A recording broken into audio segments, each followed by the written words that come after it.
So ఇప్పుడు చాలా మంది చేతికి రకరకాల ఇవి పెట్టుకుంటున్నారు, ఏదో ఎలక్ట్రానిక్వి. మీ హెల్త్ మానిటర్ చేస్తుంది, మీరు ఎన్ని స్టెప్స్ చేశారో చెప్తుంది, సమ్ ఇట్లా ఏదో హెల్త్ రిలేటెడ్ ఇవి పెట్టుకుంటారు. అవి ఓకేనా, సేఫా వాడచ్చా? జనరల్గా అవి స్టెప్స్ కౌంట్ చేసి మన పర్సంటేజ్లు ఎన్ని స్టెప్స్ వేసినావు, ఎంత ఉంది, కొలెస్ట్రాల్ దగ్గర నుంచి దాని తర్వాత హార్ట్ బీట్ దగ్గర నుంచి మానిటరింగ్ చేస్తున్నాయి సార్. ఓకే, సమ్ వాట్ బెటరే. కాకపోతే కొంచెం ఏంటంటే అడ్వాన్స్డ్ టెక్నాలజీస్ కదా సార్, ఇదంతా మనం ఏం చెప్పలేము. యూజ్ చేయాలి అనుకున్న వాళ్ళు కంపల్సరీ యూజ్ చేసుకుంటారు, ఇంకా మనం ఏది చెప్పినా అదేం చేయలేరు. సో దాంతో అంటే మామూలు ఫోన్లో ఇన్ఫర్మేషన్ పోతేనే కష్టం అనుకుంటున్నాం, ఇది బాడీలో ఇన్ఫర్మేషన్ మొత్తం బయటకి ఇచ్చేస్తుంది కదా. నార్మల్ యూజర్స్కి ఏం కాదు కానీ సార్, ఒక ఏంటంటే మీకు హార్ట్ సర్జరీ చేసే వాళ్ళు పేషెంట్ యొక్క హార్ట్ స్టెబిలైజేషన్ కోసం పేస్ మేకర్ అనే ఒక డివైస్ని ఇన్సర్ట్ చేస్తారు సర్జరీ చేసి. ఆ పేస్ మేకర్ అనేది రన్ అయ్యేది ఇంటర్నెట్ యొక్క హెల్ప్ తోటి.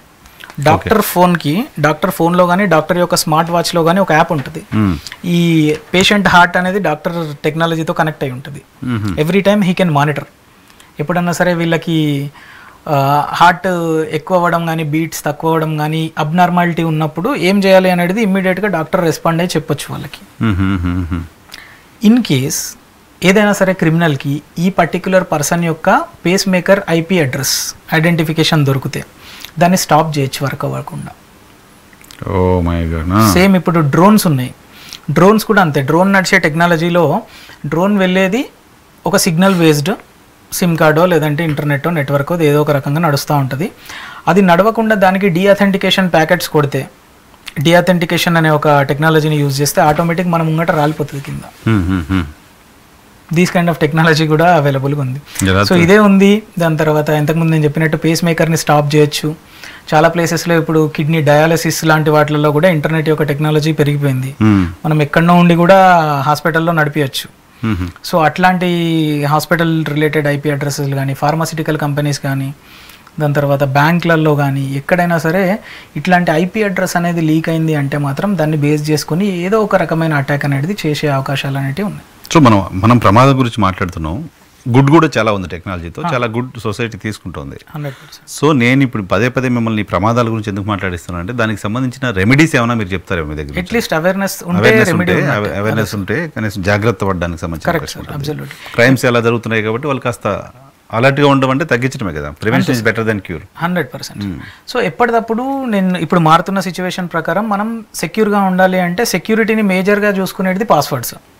సో రెగ్యులర్గా పాస్వర్డ్లు చేంజ్ చేసుకోవాలి ఒకటి. దాని తర్వాత లిమిటెడ్గా వాడుకుంటే ఎలాంటి ప్రమాదం ఉండదు సార్.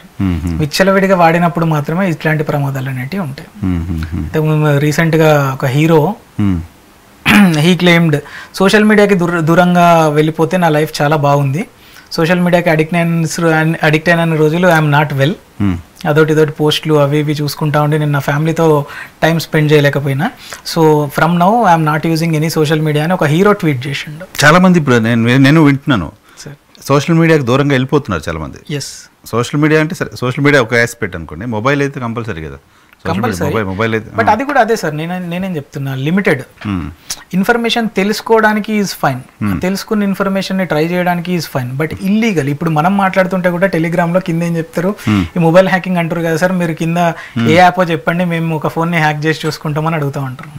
ఎన్నో ప్లేసెస్ లో నేను పోయిన దగ్గర వర్క్ షాప్స్ అవి ఇవి చెప్తా ఉన్నా. నాకు ఫోన్లు వచ్చాయి మొన్న, తర్వాత నేను లాస్ట్ టైం అడిగా కదా. సో వాళ్ళు అడిగే బేసిక్ క్వశ్చన్స్ ఏంటి అంటే వాట్సాప్ అకౌంట్ చాటింగ్ లో చూడాలి, దాని తర్వాత ఫేస్బుక్ అకౌంట్ హ్యాక్ చేయాలి, జీమెయిల్ ఫోన్ కంట్రోల్ తీసుకోవాలి, కాల్ డీటెయిల్స్ కావాలి, ఇట్లాంటి అన్ని ఇన్ఫర్మేషన్లు జనాలు అడుగుతూ ఉంటారు అనమాట, which is absolutely harmful for other people.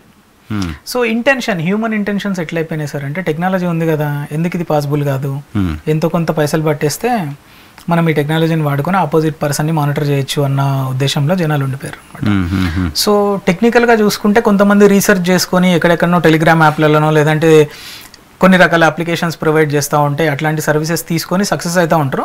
But దానివల్ల ఆపోజిట్ పర్సన్ ఎప్పుడైతే ఇబ్బంది పడతాడో వాళ్ళు ఆటోమేటిక్గా పోలీస్ స్టేషన్ పై కంప్లైంట్ పెడతారు. With in hours this person will get trace.